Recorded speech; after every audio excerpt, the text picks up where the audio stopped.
Здравейте и добре дошли в Научна вълна.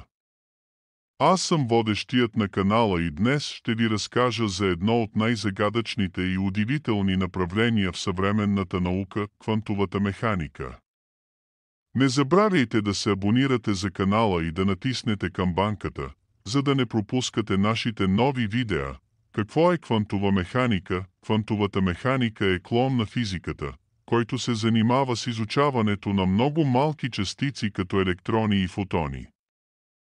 Тя описва как тези частици се държат и взаимодействат на ниво, което класическата физика не може да обясни. История и развитие. Квантовата механика започва своето развитие в началото на 20 век.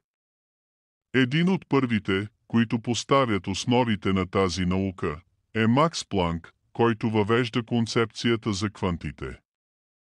По-късно, учени като Алберт Айнщайн, Нилс Бор и Вернер Хайзенберг развиват тези идеи и поставят основите на модерната квантова механика. Основни концепции. Една от основните концепции в квантовата механика е двойствената природа на светлината. Това означава, че светлината може да се държи едновременно като частица и като вълна. Друга важна концепция е принципът на неопределеност на Хайзенберг, който гласи, че не можем да измерим едновременно точното положение и импулс на една частица. Този принцип има дълбоки последици за нашето разбиране за природата на реалността. Квантово заплитане. Квантовото заплитане е феномен, при който две частици остават свързани помежду си, независимо от разстоянието, което ги разделя.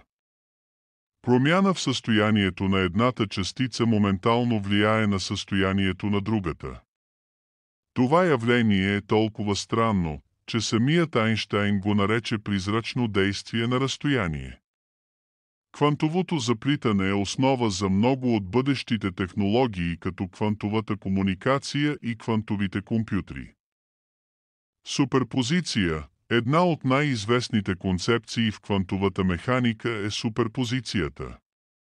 Това е състояние, при което една частица може да съществува в няколко различни състояния едновременно.